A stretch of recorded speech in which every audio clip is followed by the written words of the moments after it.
Hello, everyone, and welcome to episode 18 of Outside the Letterbox. I'm Paul Duda. I'm Nick Van Leeshout. And I'm Spartacus. Just kidding, this is Joe. Today we're going to be discussing just some random film topics, I guess, and then we're going to move into a discussion of Marvel's Guardians of the Galaxy. But first, you can find more episodes of Outside the Letterbox on our website, the-letterbox.com, and on iTunes by just searching for Outside the Letterbox. Leave us a review on iTunes or comment on our site. Let's get right into it. Nick, I think you have a question you want to pose to the Letterbox group to sort of kick off our discussion this week. Well, it's not a question, but I'm sure it'll spark some kind of conversation. So this past week, I watched The Secret Life of Walter Mitty for the first time, and I remember like a year ago when the trailer first came out, we were all super excited for it and really anticipating this movie. And then it kind of came out, I think, last Christmas, and the reviews were kind of mixed and whatever. I never wound up seeing it in theaters, so it just kind of came and went as far as I was concerned. And then finally last week, I decided to rent it and check it out. And I had, I guess I could say, my views on the movie are exactly in line with a lot of other people's. I was really kind of mixed on the movie. It started off great. It started off fantastic. I thought, the first act has all like the daydream stuff, and there's some hilarious moments, and then kind of the second half, or the last 3/4 of the movie, is kind of this really beautiful travelogue, and the two halves kind of didn't work for me. So as a movie, it was kind of a letdown. Like there was a lot to appreciate, but I thought it was really just in moments, and it didn't kind of actually fit together. So I'm pretty sure you saw it, Paul. I don't know about Joe. I did see it, yeah, when it came out in theaters. Well, Joe, what do you think about it? It was, well, okay, so I remember I went to go see it with a group of people, and I remember there was like one of them who was like really like, oh man, that was a really great movie, and the other person was like, oh, that was a really shitty movie. I was kind of neither here nor there. I honestly I remember enjoying it.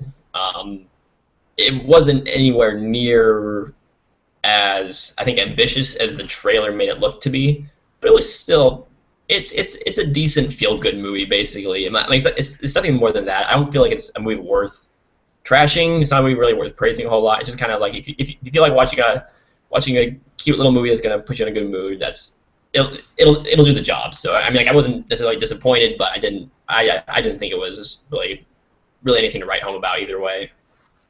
Yeah, it's funny that you bring up the ambition, because I think that's the movie's downfall, is there's way too much ambition, and it doesn't know what it wants to be, and kind of just goes all over the place. Because there are moments that are really funny, like there's the Benjamin Button-esque daydreaming he has, which is as funny as like some of the fake trailers that Ben Stiller put in Tropic Thunder, and it's just like it's a great moment on its own, but in the whole context of the movie, it's like, where did that come from? You know?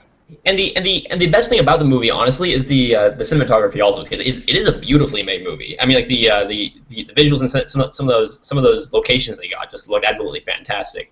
I just kind of felt like the scope of the movie kind of brought it down. And like it felt like a big scope movie stuck in a small scope concept. That's interesting. I'm going to set a tone for the rest of the podcast and disagree with you guys here, because I really liked the movie, and I think it got sort of an unfair rap in terms of it being unbalanced.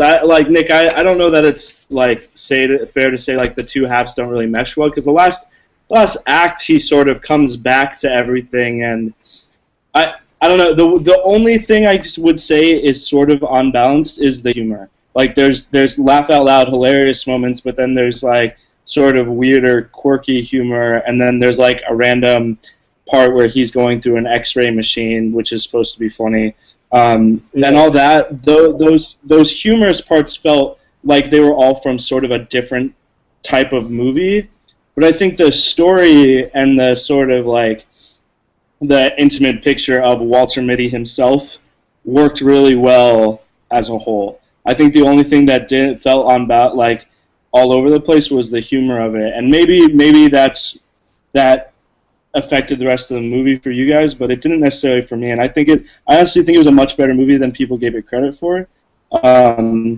And especially like just watching other movies over this past year and seeing the type of reviews that those movies get, I really enjoyed the movie. I thought it's a really easy movie to recommend to people, even when it was in theaters. I didn't recommend that movie to anybody thinking, oh, they probably pretty much anyone that I've met, I could have recommended that movie to and trusted that they would have enjoyed it.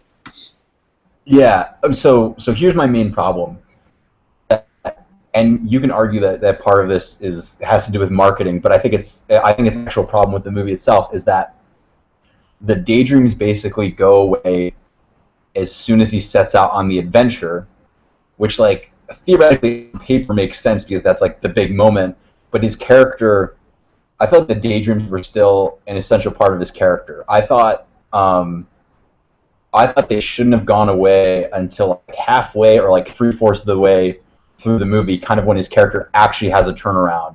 After he's kind of experienced everything, he comes back home and decides to go back out on the adventure. I think that's what felt unbalanced to me, which is that it kind of presents itself as this fantastical movie in the first 15, 20 minutes, and then that's gone with the exception of 1 or 2 moments. And that's I think more what I mean by unbalanced. Not necessarily in terms of the humor, although that has a part of it, but I think balancing the fantastical and then just the natural beauty that kind of takes up the rest of the movie. I thought just as a character arc, I thought it would have made more sense to have those keep happening until he has that turn 3/4 of the way through the movie. Yeah, I think that was probably my biggest problem with it. It's really tough for me to talk about it because I saw it 8 months ago now. Yeah. So I can't speak to the specifics of it. In my memory, for some reason I remember the daydreams lasting longer than the first 15 minutes of the movie. But I also remember thinking that it made sense that the daydreams stopped when he started going on his journey. That made sense to me because he doesn't need to daydream anymore. He's actually having an adventure. Characteristic. The problem with that, and I understand on paper that makes sense, but I felt like his character at that point hasn't changed. He at that point in the movie, he's kind of like a fish out of water, and it's not until a good 30 minutes later that his character kind of turns around and actually fits the environment he's in. And I feel like that would have been the appropriate time to get rid of those and kind of, it would have been for him to be daydreaming while he's actually having his adventure. Because then I think it lends itself to a moment of oh, I'm out in the real world, I should appreciate that instead of daydreaming all the time, as opposed to kind of he goes off on the adventure and they just kind of disappear. There's either no moment of explanation of that, or there's no the daydreams kind of just end, and I think that was my problem. Well, I honestly, again, this isn't really a fair conversation considering you just saw it a week ago and I saw it 8 months ago. So I really can't speak to the specifics of it, but I think that sounds like just more of that sounds like a nitpicky thing to me, I guess, or an expectation of what the movie was going to be versus what you actually got from it. And that, I think you said that at the beginning, that might have been more of a marketing thing than the actual movie itself, selling the thing as a very fantastical, he's going to be daydreaming the whole time. But yeah, I don't know. It's tough to speak to the specifics, as I said before. But yeah, I think actually we just lost Nick for a second. I don't know where he went. Paul was the conversation. Nick's gone. Yep.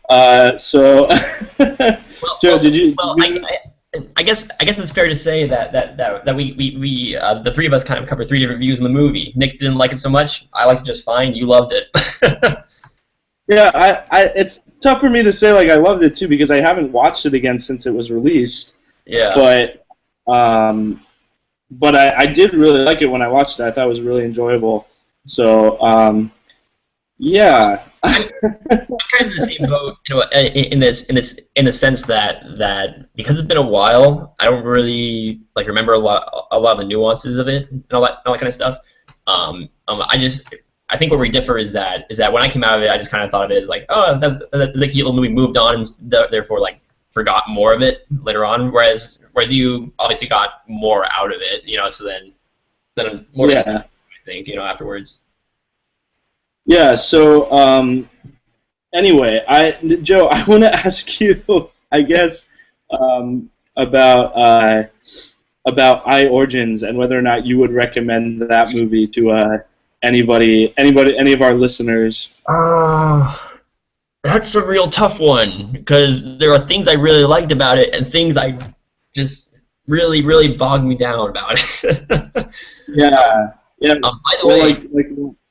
By the way, there's an after credit scene that you and I didn't stay for. I found out that's kind of an important one. Are you serious? I'm dead serious. I didn't even find out about it until I basically for our listeners, I work in a movie theater, so like I'm around like during the end credits of movies and that kind of stuff a lot. But I happened to stay for the end credits of I Origins at one point, and I caught an after credit scene that kind of changes, for me at least, kind of the message of the movie, makes it a little more definitive. Wait, what was the? Okay, I guess spoilers for I Origins, right? At the second, what was that? Spoilers for I Origins.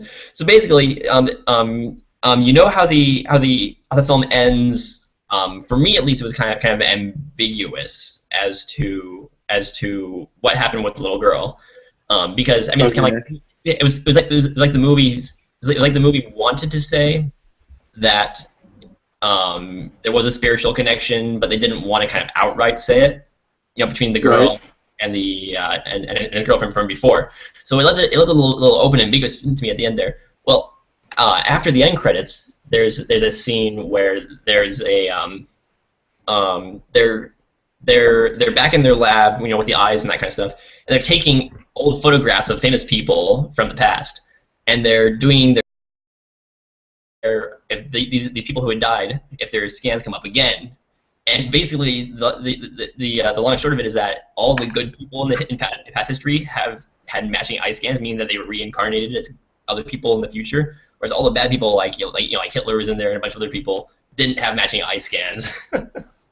Dude, okay, what the heck? That completely changes like the ending of the movie. That should have been an after credits scene. That's ridiculous. That makes me dislike the movie more. Right? They stayed until after the end credits. Yeah, I was pretty mediocre on the movie. I thought it was interesting and asked a lot of interesting questions, but wasn't in the end was not like very profound in what it decided to say about any of those questions. Exactly, it was just like because it didn't definitively say anything about anything. It just kind of brought up ideas and didn't follow through with them.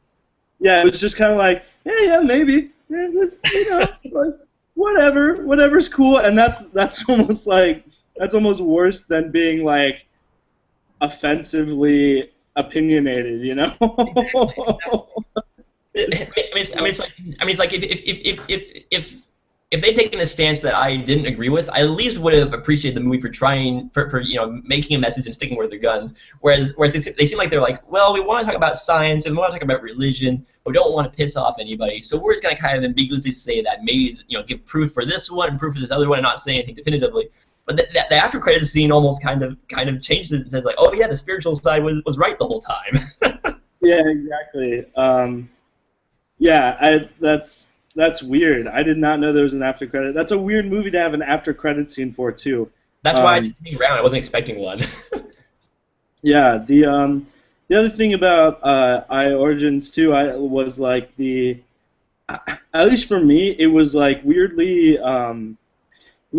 graphic in different ways. Yeah. There were like some pretty graphic love scenes. Well, they weren't even love scenes. They were like post or pre-love scenes, depending on how you look at it, I guess, that they were just like naked for, which seemed unnecessary. and then the death scene, which isn't a spoiler. That's not really a spoiler for the movie. The scene where the girl dies. That part was like is just kind of really came out of nowhere. It's really disturbing.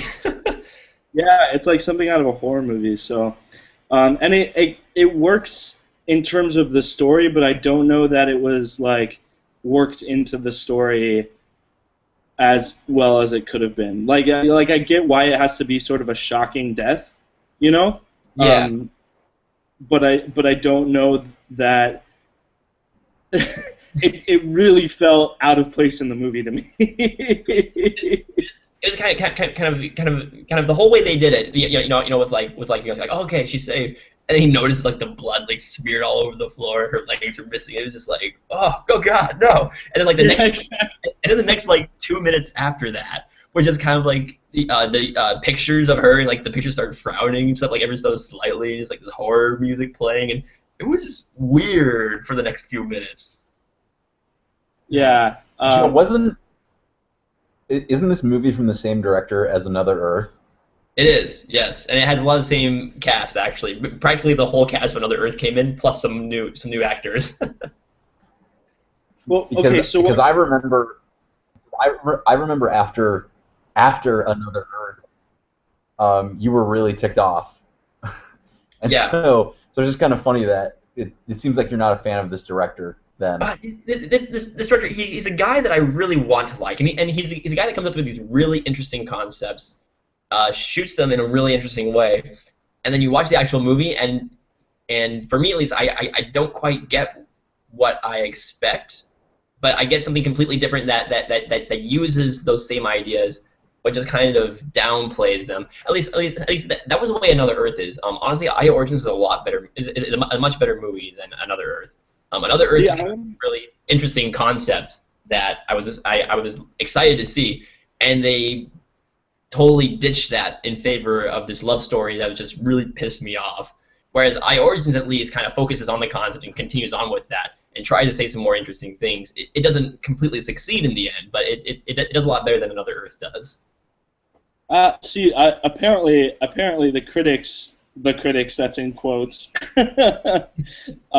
disagree with you on that, considering Another Earth has like better general reviews than I Origins does. But I wanted to see Another Earth when it first came out, and I never got to. So I'm really curious now to see if I would disagree with you or not, because I was not that big of a fan of I Origins. Although, again, I wouldn't say I wasn't. I didn't hate it. I just didn't particularly like it. Yeah, exactly. I mean, like honestly, I'll probably watch it again at some point down the line. Not anytime soon, but like at some point, like a year or so. I'll probably check it out again just to kind of see if I still think the same way about it, but not anytime soon. Yeah. Did anybody see Lucy by any chance? I did not. No. No. Okay. Man, that's I was weird that hoping you didn't see. Yeah, Joe. I feel like that's your type of movie. Well, Guardians of the Galaxy came out, man. Lucy came out last week. What was that? What?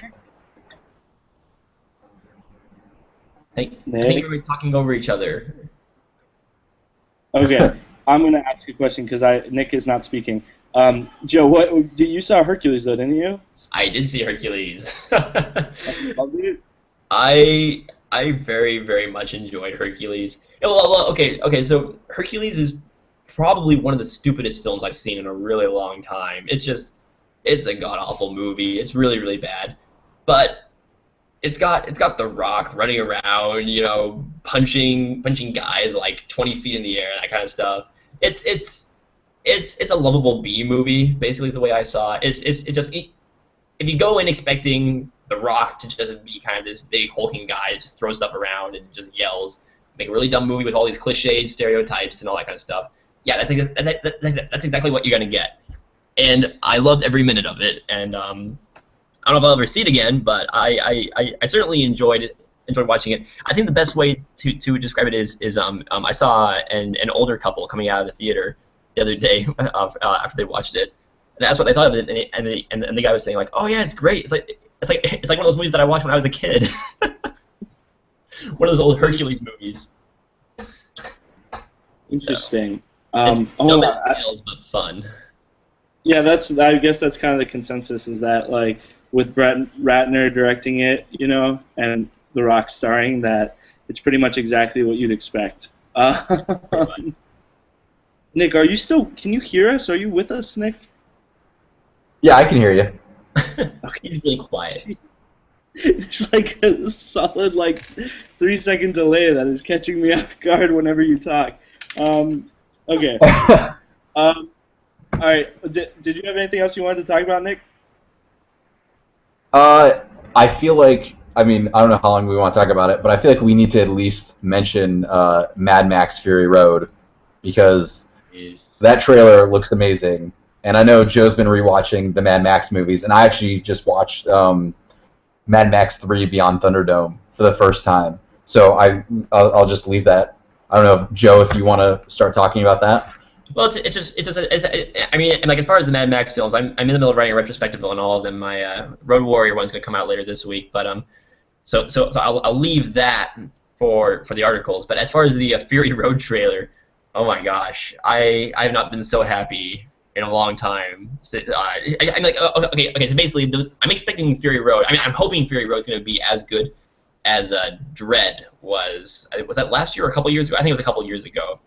As in this, I mean, like it looks like this like kind of movie for the same audience, where it's just kind of this down and gritty, hardcore, action sci-fi film that takes itself seriously, but still has fun with its premise. I mean, it's kind of like the Mad Max films. They aren't comedies, and this one isn't going to be a comedy either. But it just goes batshit crazy with some of these characters and the outlandish costumes and the cars and that kind of stuff. It's just a movie just made for full on adrenaline rush and just kind of fun.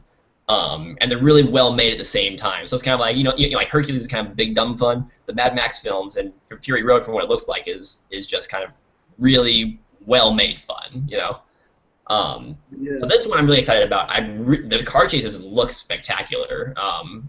So if they hold that for the rest of the movie, that one has potential to be one of my top films of next year. So we'll see if that still holds. We got a long ways. I don't want to wait for it though. Yeah, if it's anything like Dread, then I'll be more than happy. But I have to be honest with you guys. I have never seen a Mad Max movie, and I've never had any interest until I saw this trailer. All I had heard about a Mad Max movie before was that it was just like, oh, they're really like violent, fun action movies, and I was like, okay, well, that sounds sort of skippable. But then I saw this trailer and I was like, whoa, hold on a second. Why has no one ever described it to me like this? To be fair though, the trailer for Mad Max Fury Road makes it look like Mad Max like times 11 basically. It's Mad Max cranked up to 11, as they say. This is Spinal Tap. Yeah, but if it's like Dread, then I will probably like it. If the concept is that simple, sort of, where that's I guess what I've heard about is that at least for Fury Road, and I don't know about the other ones, but for Fury Road, it's pretty much just a chase, like a survival chase for the whole movie. And that's like Dread is pretty much like we got to go from the bottom to the top, and that's the whole movie. And that was awesome, That gave like the simplicity of the story gave like a lot of, I guess it gave like a lot of possibilities in terms of what you could set up. In terms of, like, it constrained the action set pieces, but it also made them awesome because you knew exactly what the goal was for each one. Exactly. And I guess if Mad Max did anything like that, then I'd probably love it.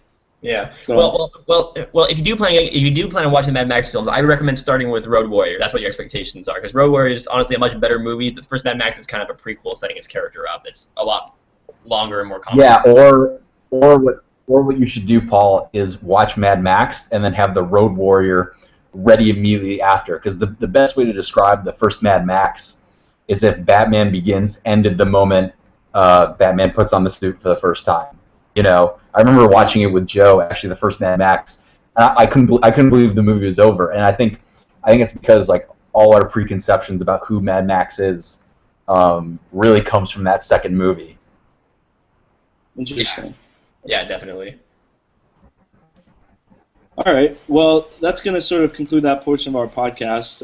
We're going to move on now into our discussion and review of Marvel's Guardians of the Galaxy. We'll start off just trying to talk about it in a non-spoilery way, and then we'll move into our spoiler discussion. So, let me throw it over to Nick. Nick, what did you think of Guardians of the Galaxy? I love Guardians of the Galaxy. I think it actually dethroned Iron Man as my favorite Marvel movie. Um, and and like that's pretty high praise for this type of movie. But at the same time, like I think a lot of the Marvel movies have been pretty good, and I think like Iron Man, the Avengers, Winter Soldier, have kind of gone beyond that. And I think the Okay, main reason I love. can I pause you for a second? Yeah, sure. Can I want to make the distinction here of whether or not you're talking about your favorite Marvel movies or the best Marvel movies, because I think that's an important distinction to make. Um, Definitely favorite. And when I'm talking Marvel, I mean like the cinematic universe Marvel movies. Right. That's an interesting thing quality wise. I feel like that's a whole other discussion because I have because the Marvel movies are great, but none of them have ever kind of um, what's the word I want to look for, like a movie like The Dark Knight kind of transcends the genre and kind of elevates it. I feel like the Marvel movies, especially these Marvel Cinematic Universe movies, have really done their best to kind of like change things either like externally or internally about superhero movies without really elevating them, which isn't a bad thing because they kind of are what they're supposed to be, which is kind of like awesome B-level, action fun movies.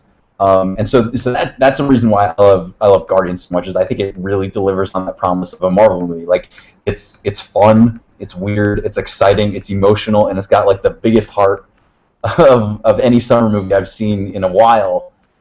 And and I think a huge part of why I loved it comes from the fact that it does take place outside of what we've known as the Marvel universe. And so I think like even though there's huge distinctions between Thor and Iron Man and Captain America, like each of those movies kind of has similar templates and stuff because they do take place on Earth and they do take place in a preconception of what people think of superheroes on Earth. And with Guardians, it's not even really so much superheroes as it is just heroes in space. It's a pure comic book movie, and so I think the movie delivered on that, you know, better than even I was expecting going in, because I knew a lot of people going in who were like expecting Guardians of the Galaxy to like save the summer or something like that.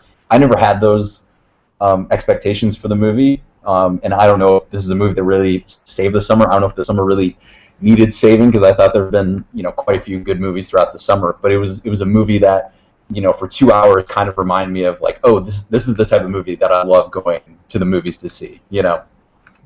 Well, that's an interesting question that you posed, Paul, about the difference between favorite Marvel movies and the best Marvel movies.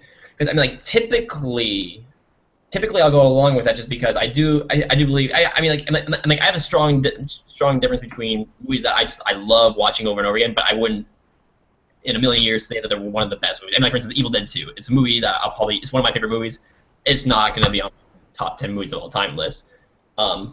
Marvel movies, though, I've kind of felt are in their own category, because I get what you're saying, Nick, as far as the they're kind of they don't really transcend the genre, but they're still perfectly awesome movies in their own right. They're perfectly good movies in their own right.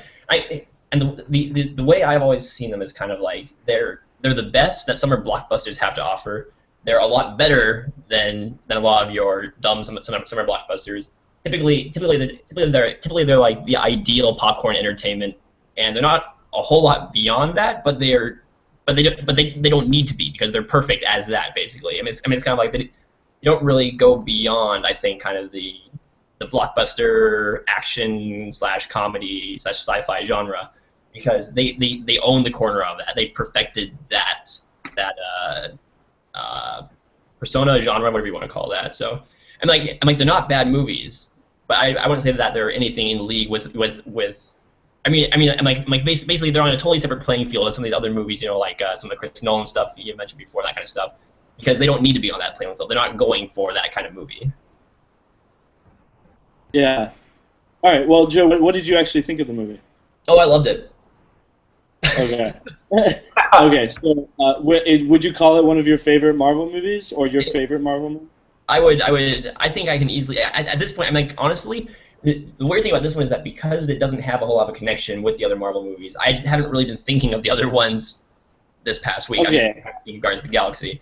But that's something we're gonna have to talk about in spoilers, because I think I've heard other people say that, and that's not like right at all. That it doesn't have any connection to the other Marvel movies, because everything about its villain is connected to the other Marvel movies. Well, no. I mean, like it has a connection. I'm like, it's obviously in the same universe. They mention Earth and that kind of stuff, you know, in the movie, but it's not. It's kind of like it's with the Captain America movie. You still have like you know references to some of the other heroes. You still have Black Widow, and that you're constantly thinking of the whole Marvel universe, how it connects into it. This movie is it's the same villain, but it's like it's its own self-contained story apart from everything that we've seen beforehand, basically. Yeah. Okay. Well, I'm going to tell you guys what I thought of it. I really enjoyed Guardians of the Galaxy. I actually really enjoyed it a lot. I thought it was hilarious. I thought the characters are great. However, when you start seeing things pop up about, like Nick said, oh, this movie's saving the summer, it's the best movie of the summer, the best Marvel movie ever, you start to build certain expectations from those kinds of reviews. And so I went into the movie expecting so much more from the movie in terms of the actual story than what I got. In terms of the characters, it totally delivered. It was like, those characters are fantastic. They're hilarious. I could watch like Rocket and Groot, for days at a time. Just like 12-hour movies of just them interacting would be awesome. However, I think that the story and the villain are really like, they're plug and play with so many other Marvel movies that I don't think it's fair to be like, oh, this is like the best Marvel movie ever, when I think Captain America did a lot more in terms of changing up its story and trying to do something more, I guess, intelligent and more interesting than, oh, there's this stone, or there's this thing that can destroy people, or and we have to get it, or we have to stop the bad guy from getting it. Like that, literally the villain for Guardians of the Galaxy is interchangeable with Thor 2. I'm talking about the quality of the movie, not necessarily about like whether, because Thor 2 is actually my favorite Marvel movie. And that's because I love Thor and I love those characters. And I just love watching them, and watching them in Thor 2 was so great for me. Like I could care less how stock that villain was, and how almost not, like, there's no character about him.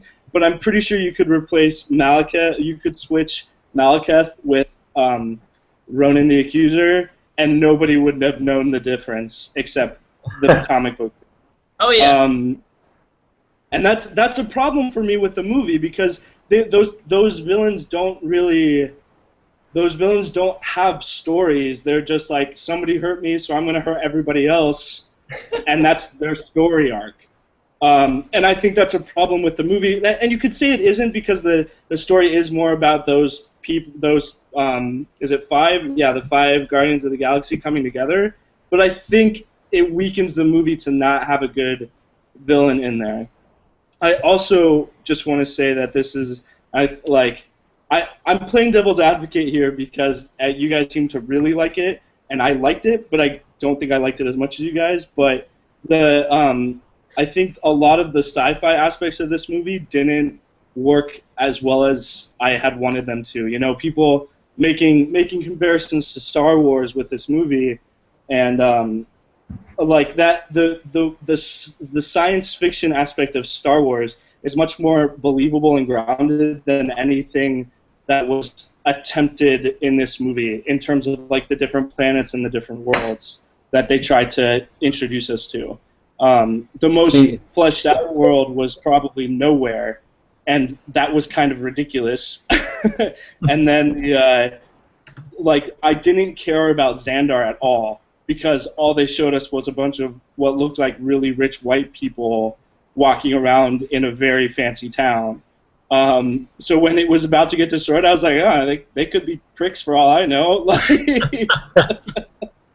It's interesting that your criticisms seem to boil down to two things. One is kind of one is really like a continuing problem in the Marvel movies, because really, like, if you were to ask anyone about the villains in Marvel, I'm pretty sure the first one that's going to come to mind that anyone can like accurately talk about is probably Loki.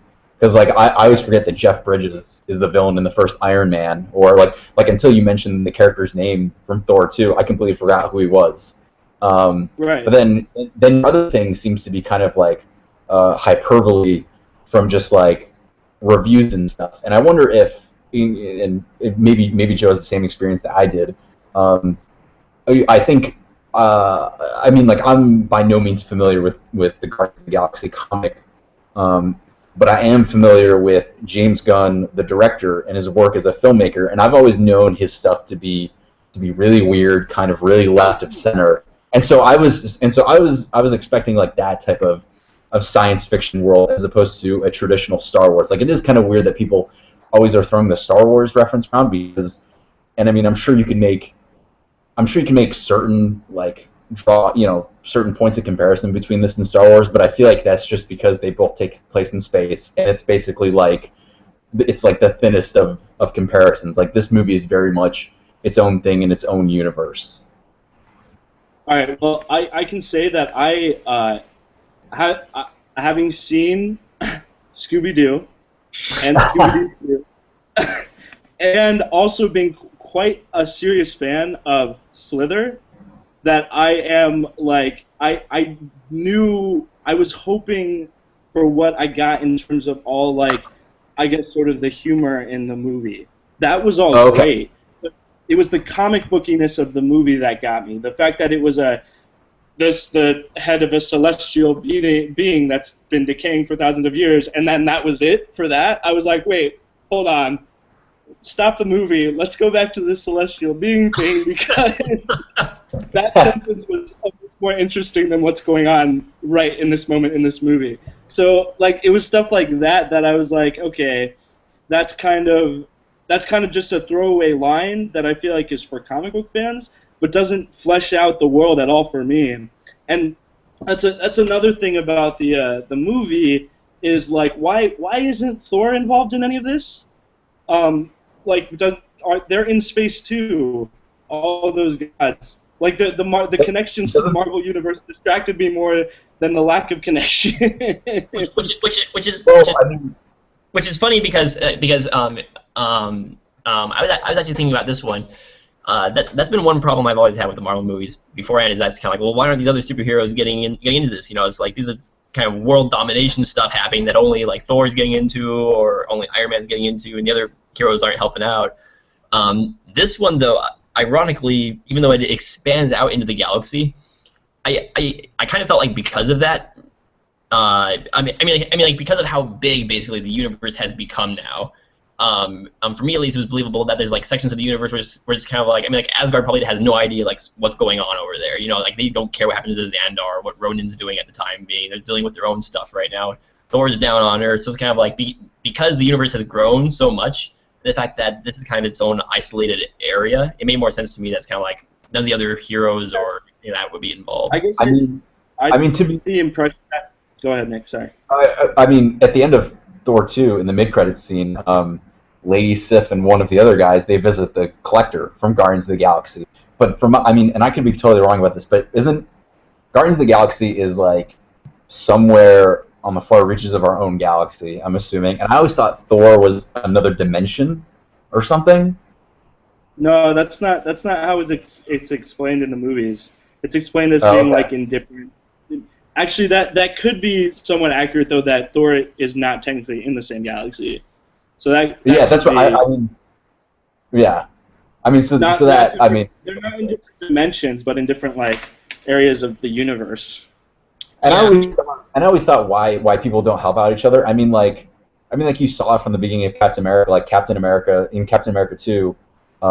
Captain America, I mean he's working with Shield, so I mean if Tony Stark was like, hey buddy, I got a problem. I mean I was always just assuming he'd be like, dude, I'm at work. Like I was, like these characters, I always feel like even though they do help each other out, like they are like Thor. I mean, obviously after Thor 2, he's back on Earth, but I mean before that, it's kind of like, dude, I got my own place. I always kind Just of the felt like it thing was. seems to be that like with Captain America and stuff like that that was not like that was a more contained aspect where the whole world was involved and a lot of people were going to die, but the whole planet was not going to be like destroyed. I just felt like it was too big for Thor not to be involved, especially when Thor is the one who's from space. That He's was from weird to space. me. Where in space? Just space. Yeah, exactly. Again, I'm not a comic book like aficionado, so I don't even know what the logistics of that are. It's just something. I guess that's a nitpicky thing that we Yeah, shouldn't yeah. really talk But about that much. going back to something positive you talked about, like talking about like loving the characters, and that's a huge part of this movie, because I remember coming out of it and then getting a text from my brother, and he was like, "Which was your favorite Guardian?" And I went, "You know what? I love them all so much, and they each have like their own moment or like a line I can quote. Especially Groot. Groot has all the best lines in the movie easily." um, but like so much so that I was like, I would feel bad if I picked one over the other, because like because like Rocket, like you go in expecting, when you hear there's a movie with like a talking raccoon, you expect that character to steal the movie, and he does to an extent. But then Chris Pratt, and this might be because I'm really biased towards Chris Pratt, especially watching on Parks and Rec and being so glad that he's given this type of role. And then Zoe Saldana as Gamora is awesome. Groot, of course, is amazing. And then, I mean, if I did have to pick one, not as a favorite, but as kind of the biggest surprise, it would probably be David Bautista as Drax. And just like I had no expectations for that character going in, especially because he's played by a pro wrestler, and just the whole gimmick. Like I feel like this whole cast of characters, each one kind of has a gimmick behind them, and yet they go beyond that gimmick. Like it would be really easy for a character like Groot to get kind of boring after a while when all he says is "I'm Oh, Groot." Nick, you got to repeat what you just said. We lost you. Oh, I was gonna say like each of these characters kind of has a gimmick behind them. Like hey, it's a talking raccoon, a talking tree, or a guy who takes everything literally. And Right. yet I feel like each character kind of transcended that expectation. Like Groot, is a character that you could think like him saying "I'm Groot" throughout the whole movie would be really boring, and yet he turns out to be this really beautiful, like he almost seems like a character out of like a Miyazaki film or like a Guillermo del Toro film by the end of it, and I kind of Yeah. love that about each of these characters, that they really became more than what you initially saw see with them. And I think that's actually a huge part of the movie, is each of these characters realizing that they need each other and that there's more to them. So I think that's the biggest thing of this movie, is probably the fact that it gets these characters so right, especially in just letting the audience in. Because even a character like Rocket, who you think is going to have the best lines and be the funniest guys, actually has one of the kind of the most emotional moments in the movie when you kind of find out his backstory. Yeah. Yeah. I honestly think all those characters are really great. And in fact, my personal opinion, and I love Chris Pratt. But my personal opinion is I think Chris Pratt is easily the weakest of that group of Guardians, of those characters, and in terms of maybe not the weakest in terms of his acting on screen. And I feel so weird like critiquing that, but there's something about his performance that felt very TV to me still, even though he's been in other movies and I thought he was fine in other movies. There's like something about putting him center stage. He still felt like Andy Dwyer to me, in terms of his like just. But that's kind of what I loved, because kind of what I loved about his character though is that, and I mean this as a compliment, like he was an action figure, and by that I mean like he felt like the kid, a kid grabs a Han Solo toy, and that's how they're going to act with him. They're going to act like they're all cool and whatever when they're really not the whole time. And I kind of love that about the character.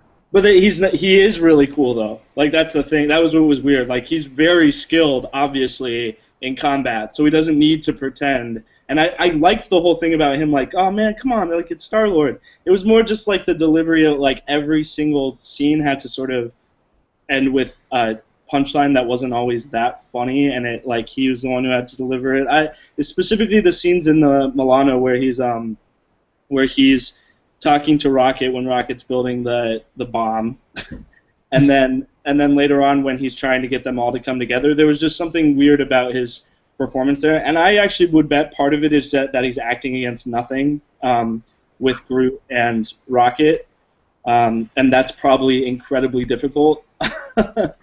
So I guess like I don't know. I just thought he was. It was a disappointment somewhat for me because I like Chris Pratt so much. But again, that might just be I didn't like the character that much. I don't know. Yeah. I'm like for me, he was fine. He was spot on with the rest of the with the rest of the cast. I'm like honestly, as far as okay, so the best things this movie has going for it is the characters they have in the movie and the humor. I think both of those elements honestly really drive the movie.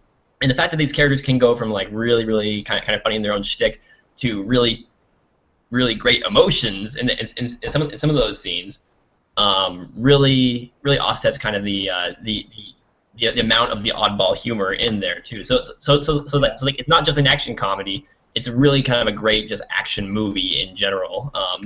And for me, all the characters worked. I mean like Rocket, Groot. Another thing that we haven't.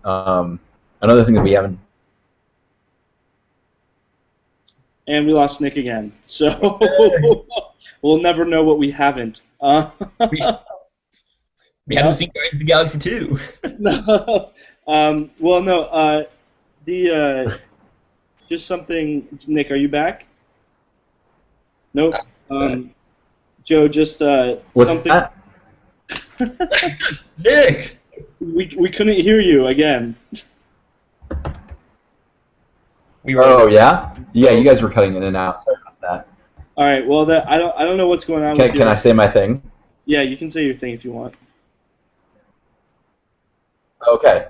So one thing we haven't touched on that I think is a pretty pivotal part of the movie is the soundtrack, which I'm inherently biased towards because I love 70s music, and so I thought that was an awesome choice, and I thought kind of separated it from the rest of the Marvel movies, even though Tony Stark listens to a lot of AC/DC. I kind of love the non-traditional approach the soundtrack had going for it.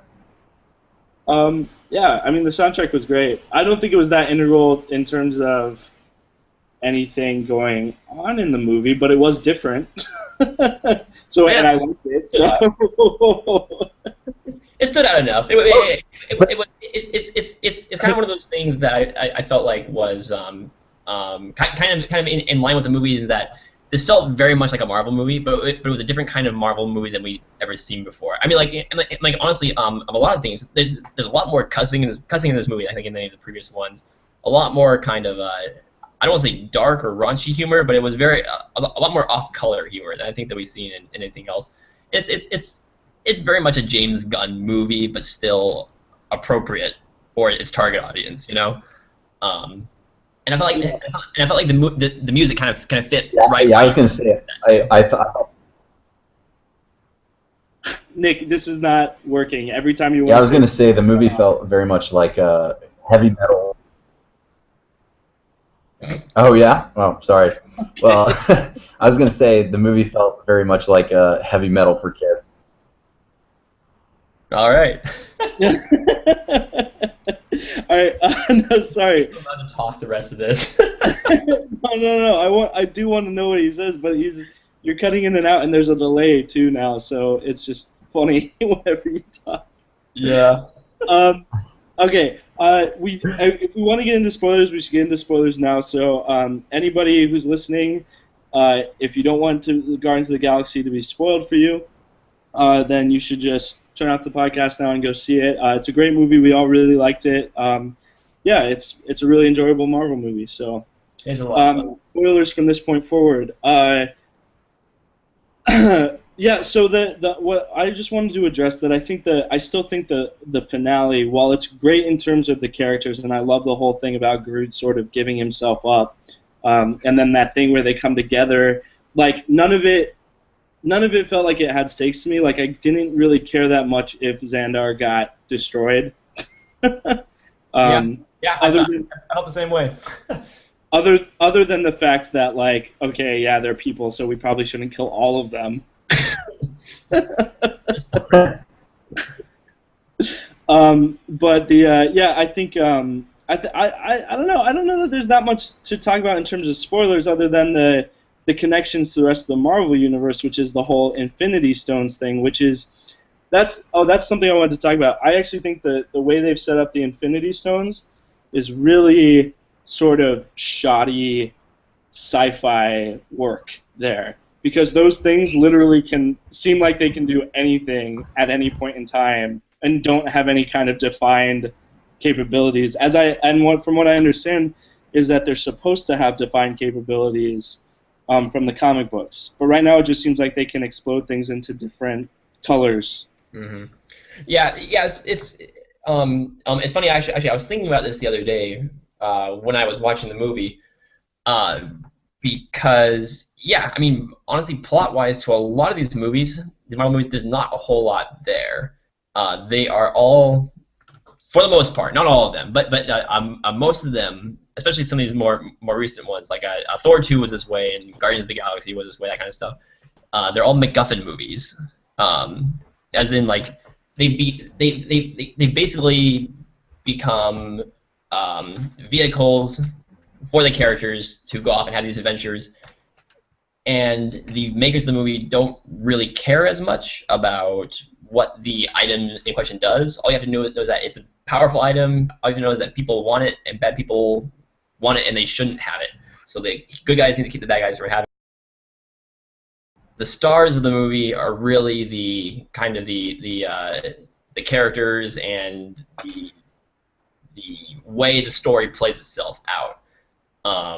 So yeah, the weakest parts of the movies are the villains, are the motivations for the villains, all that kind of stuff, because the movie's not as interested in that, which for me has never been a problem. I mean, like Hitchcock did that in a lot of his older movies, some of his British movies, whereas I mean, like in I remember in the 39 Steps, you have no idea what the hell the bad guys are trying to get. All you know is that they probably shouldn't get it. Yeah, I guess the characters were good enough. I guess just like with Captain America too, we got something different. You know, the Winter Soldier was a much more interesting villain, and I know he had already been introduced before, but the whole motivations and the whole sort of like in like what do you call it, agency sabotage thing, that was different in terms of like the villainy for a Marvel movie, and I really appreciated that.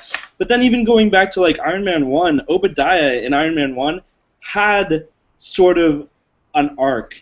He wasn't like some random villain from the outside world. He was part of Iron Man's world that became a villain. And that made sense to me. Like that felt like a fully like a villain that at least had motivations that were at least slightly different. They weren't just somebody hurt me, so I'm going to hurt them. And like his character kind of came full circle, as opposed to just being angry from start to finish. Yeah, I guess I just want to see them mix it up a little more. That's all. I wonder if I wonder if Ronan's arc, and this was something I was thinking about Gamora, because I think Gamora is a great character, but I think there's a missed opportunity with her that pretty much from the moment we're introduced to her, she already wants to turn against Ronan. So I wonder if we had gotten 10, 15 minutes of them together and Gamora realizing that she wanted to turn against him, and then maybe we would have seen a sign of Ronan, or we would have seen like an evolution in his character that would have caused her to go bad, or to not go bad, but to defect. I wonder if that would have helped his character. Yeah, I don't know. Yeah, I just think that's just an interesting aspect of the movie that, like, it seems to be a recurring problem. Maybe not a problem, but just a recurring thing with Marvel movies that I think people are going to become more and more aware of if they keep doing it. Yeah, I feel like I mean next year they have Age of Ultron, and I feel like Ultron's going to be a pretty big part of that movie. So I hope they pull, especially when you have someone like James Spader. So I think that'll work out. And then allegedly, I guess Avengers 3, Thanos will be the villain. So you'll have Josh Brolin for that. So hopefully they'll actually be given way more to do than the usual Marvel villain. Yeah, and actually Lee Pace, I think is it Lee Pace who plays Ronan? Yeah. He was pretty badass as Ronan, like his voice and everything, and like he was pretty intimidating. In fact, I thought he was more intimidating than Thanos in the scenes they had together. Well, Thanos does nothing but sit on a giant floating throne.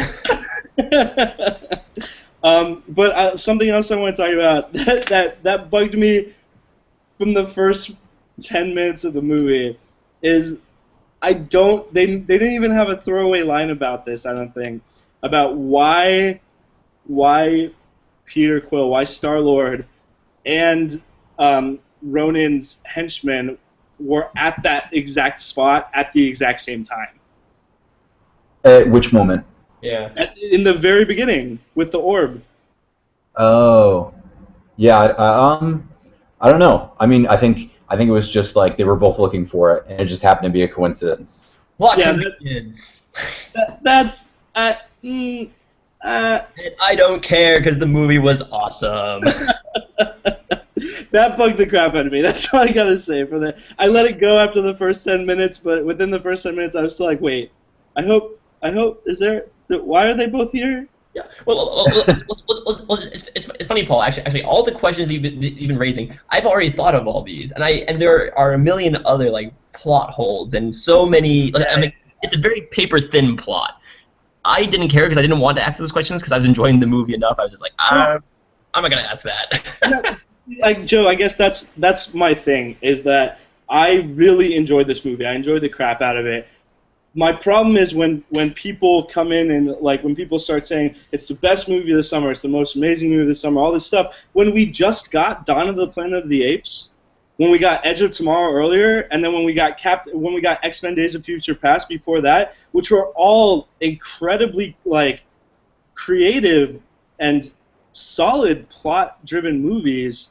Oh yeah, they're very different kinds of movies. Driven movies. For someone to cut for when everybody starts coming in and starts saying this is the movie of the summer, I'm just like, okay, well then let me watch it as if it's gonna be better than all these movies of the summer that I already think are really great. It's the movie of the summer. It's not the movie of the year. It's like like popcorn blockbuster wise. I think this is probably the best we're going to get all summer. Dawn of the Planet of the Apes, fantastic movie. I'd say it's probably I'd say it's a quote unquote better movie than Guardians of the Galaxy. To be perfectly honest though, I'm probably going to see Guardians of the Galaxy another couple times in theaters. Whereas Dawn of the Planet of the Apes, I'll buy it on Blu-ray. I don't know if I'll see it again in theaters though. That's fine, but I honestly think that like I don't know. I guess I thought like Edge of Tomorrow was a better blockbuster film than Guardians of the Galaxy, and that's just preference. Like I'm sure, but I that's like a huge bummer to me though because Edge of Tomorrow is a bust, and Guardians of the Galaxy is going to make a ton of money. So yeah. That's like a bummer to me. Yeah, well, I liked Edge of Tomorrow. I liked Guardians of the Galaxy better, but whatever. I think go ahead, Nick. One thing, Paul, that you brought up earlier was you're complaining about how people are saying this doesn't connect to the rest of the Marvel universe, and I'm gonna agree and disagree with you at the same time. I'm gonna agree that like, yeah, obviously if you come in like Thanos connects, the Infinity Stones, all that stuff, but I think the intention of what people are saying is that this is the first Marvel movie in a long time that you can come into without having seen the other ones. Even something like the first Thor movie has like the Shield connection. It has all these references to Tony Stark, and there's always stuff that not that you necessarily need to watch the other movies, but that I can imagine a lot of people being like, oh, what was the point of that line? And I feel like this. I think since the first Iron Man, I think this is the most self-contained movie that they've made that really didn't depend on seeing any of the previous movies. I think this movie works with its connections in the same way that, you know, A New Hope or Empire Strikes Back does. We're like, you know there are other forces out there, and it's like, oh, like that'll be explained later. You know, I feel like if someone was coming into this for the first time, it wouldn't be, you know, they wouldn't be lost. That's I think that's ridiculous to say, and especially to bring up the first Thor movie, because that like the connection to Shield and Thor is about 500 times weaker than the connection of the Infinity Stones to every other Marvel movie that's existed in the past 3 years. I think all of the Marvel movies tend to work really well as standalone films with little parts, you know, connecting to the different movies in the universe. This is the first movie from Marvel, I think, that has included those Infinity Stones, and the fact that they are Infinity Stones, and the fact that Thanos is involved with collecting them as an integral part of its plot. That's a huge connection to everything else that's going on in the Marvel universe. It's a huge connection, but I mean, like, again, like they haven't explained more about the Infinity Stones in this one than they have in the other ones. I mean, like, for instance, if I came into Guardians of the Galaxy having not seen any of the other ones, and he says like, oh, this is one of the 9 Infinity Stones, I'd be like, okay, 9 Infinity Stones, cool, powerful items, whatever. I mean, like you having watched the previous ones, you recognize them because you see them, you know, from like Thor 2 and Avengers and that kind of stuff. But like someone else just watching it is kind of like, oh yeah, that's okay. I get this concept. These 9 super powerful things, they're there. I mean, like a movie like Iron Man 3, I felt like if you went in Iron Man 3 not having seen Avengers, you'd be lost on a lot of aspects, especially on the stuff regarding, you know, like Tony Stark's his panic attacks based on the previous one, because you're like, oh, I guess I should have watched that movie before watching this one. This is the first one where it's like, yeah, there's connections to it. They bring back things. The Infinity Stones are a part of it. But you can go into this movie not knowing what the Infinity Stones are. I mean, like, honestly, I don't feel like I learned anything new about them. I don't feel like I feel like they explain kind of the same amount as they had previously before. No, they've never called them Infinity Stones until this point. They actually explain the most about them in this movie so far. But what do they explain about them, though? They're powerful items, right? Well, no, they go through sort of like their heritage, like the Collector does. But and the fact that Thanos is trying to get a hold of them is a pretty big plot point going into future Marvel movies. But I'm not saying that that's necessarily a problem. I'm just saying I don't think that this movie doesn't work like by itself. I think it very much does, and I think a lot of the Marvel movies do. But to say it doesn't have any connections, I think, is sort of false, and it's also like it has huge ramifications for future Marvel movies, I guess is what I'm saying. Like future ones. Not any really any of the. I mean, like plot wise, it's I don't know. I don't know. I guess we'll just have to disagree on this point. I don't know what else to say other than like it's I think it's pretty well integrated into that. It just to say that you don't have to have seen the other Marvel movies, like I think you can say that about Captain America 2. I think you can say that about the Thor movies. And I think you can definitely say that about Iron Man 1 and 2. So that's not necessarily what I'm arguing here. Nick, I don't know if you're trying to say anything. I can't turn you up because you're echoing all of our responses. No,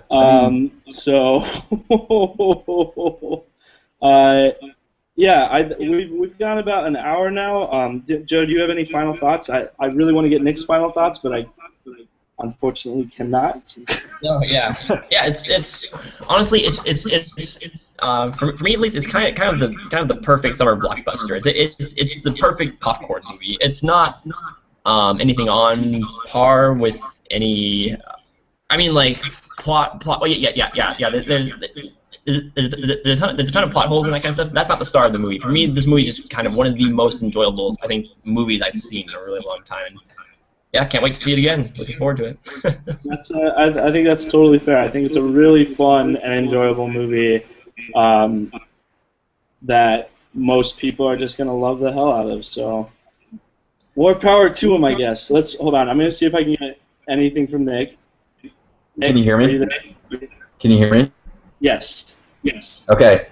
I just have 3 words that I want to say before I finish this thing off. No. Howard the Duck. Oh my god. No, like, okay, real quick, the biggest waste of time waiting for a credit sequence ever.